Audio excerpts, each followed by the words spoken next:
Хүүхэд байхдаа тоглоомоо булаасалдаж эхэлдэг тэр мөчөөс бид анх өмч гэж чухам юу болохыг ойлгож эхэлдэг. Гэхдээ сонирхолтой нь өмч бол угаасаа байгалаас зээсэн зүйл биш. Энэ бол нийгмийн бүтээл. Өөрөөр хэлбэл хүмүүсийн хооронд бий болсон итгэлцэл, гэрээ, дүрм, хууль бүгд нийлж ийж энэ зүйл бол минийх юм а гэдэг ойлголтыг бий болгодог. Хувийн өмч бол капитализмын гол суурь. Карл Маркс тэртех 18 дугаар зуунд капитализмаас үүссэн гол баялаг нь хувьд өмчлөгдсөн ашигын төлөө арилжаалж болох барааны маш том цуглуулга гэж тэмдэглэж хэлсэн байдаг. Бизнес ч гэсэн хувьчлагдсан байх бөгөөд ашиг олох зорилгоор чөлөөт зах зээл дээр үйл ажиллагаагаа явуулдаг. Хэрвээ хувийн өмч байхгүй байсан бол ашиг олох сонирхол хэмтж төрөхгүй, зах зээлд оролцох шалтгаан ч байхгүй. Зах зээл өөрөө оршихгүй гэсэн үг юм.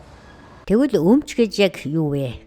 Үүнийг янз бүрийн хэлбэрээр авч үзэж болдог. Өмч гэдэгт материалын бараанаас эхлээд оюуны өмч, түүн дотор патент, бичигдсэн текст зэрэг өргөн хүрээний зүйлсийг хамааруулан ойлгодог. Тухайлбал боолчлын нийгмийн үед хүнийг бараа бүтээгдэхүүн гэж авч үздэг байсан цаг бий. Түүхэн үүднээс авч үзэх юм бол эдийн өмчлөлийг 3 ангилж байгаа. Эхнийх нь бүх зүйлийг нийтийн дунд эзэмшиж, хүн бүр хамтын итгэлцэдэл уламжилдаа тулгуурлаж, өөрийн дураар хэрэгжилж болдог гэсэн ойлголт. Энэ хэлбэр бол овгийн зохион байгуулалттай нийгмийн үед хэрэглэгддэг ойлголт бөгөөд Амазон мөрний хорончууд энэ уламжлалаа өнөөдрийг хүртэл хадгалсаар байгаа.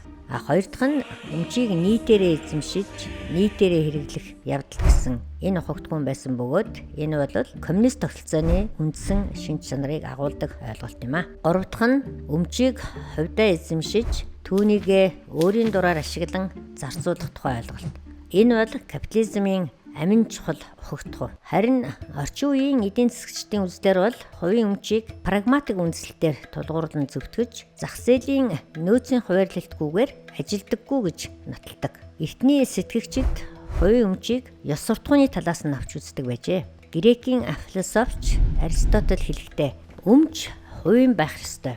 Харин хэрэглээ нь нийтийн ашигт үйлчлэх хэрэгтэй гэж бичсэн байдаг. Тэрээр өмчийг нийтээрээ эзэмшвэл хинч аригилж, хамгаалж, сайжруулах тал дээр нь анхаарал тавихгүй болохыг анхааруулсан. Түүнчлэн өгөх юмтай үедээ л хүмүүс өгөөмөр байж чаддаг гэж үздсэн байдаг. Харин дараагийн үеийн сэтгэгчид өмчийг ёс суртахуунаас илүү хуулийн хүрээнд авч үзэж эхэлсэн. 17 дугаар зуунд Европ бүх газар байшинг үндсэндээ тухайн нийгмийн вангууд нь эзэмшдэг байж.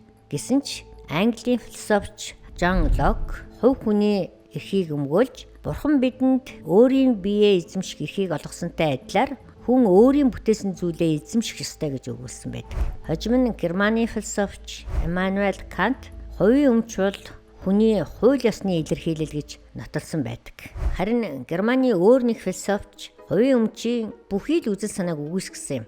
Марксийн үзэж байгаагаар хувийн өмч бол капиталистуудын ашиг хонжооны гол хэрэгсэл бөгөөд ажилчин ангийн хөдөлмөрийг мүлжих системийн үндэс нь гэж бодож байсан. Ажилчин анги бүх баялаг, эрх мэдлийг атгаж буй энэ бүлгээс зааглагдсан байдаг гэж. Тэгвэл өмч хэр хувийнх байх вэ? Орчин цагийн нийгэмд удамж талбай зэрэг зарим зүйлийг нийтээрээ эзэмшдэг. Машин, орон байр зэрэг бусад хэсэг нь хувийн өмч. Өмчлөх эрх буюу хууль ёсны эрх гэдэг нь энгийн утгаараа тодорхой нэгэн нөөц эзэмшигчдэд онцгой эрх олгох явдал боловч ямагт биелэх албагүй. Тухайлбал түүхэн дүүрэгт байшин эзэмшдэг бол түүнийгээ нурааж оронд нь өндөр байшин барих эсвэл үйлдвэр босгох өөр зорилгоор ашиглахыг зөвшөөрдөггүй. Дид бүтэц байгуулах эсвэл үндэсний аюулгүй байдлын шалтгаанаар засгийн газар хувийн өмчийг төр хугацаагаар хураах, цуцлах эрхтэй байдаг. Хамгийн тууштай капиталист орн гэгддэг Америкийн нэгдсэн улсад хүртэл засгийн газар өмч эзэмшигчийг эрхээс нь татгалзуулж болдог. Гэхдээ тус улсын үндсэн хуулийн 14-р нэмэлтээр энэхүү үйлдэлийг арай зөөлөж, өмчийн зах зээлийн үнийн дүнгээр өмч эзэмшигчид нөхөн төлбөр олгон хохирлыг барагдуулж байх ёстой гэж зөвшөөрчээ. Эцэст нь өмчийн тухай ойлголт бол зөвхөн эдийн засгийн асуудал биш. Хүний эрх, шударга ёс, нийгмийн үнд зүйлийн тухай гүн гүнзгий асуулт юм а. Тэгвэл таны бодлоор өмч хэр хувийнх байх ёстой вэ? Сэтгэгдэл хэсэгт та бодлоо бичээрэй.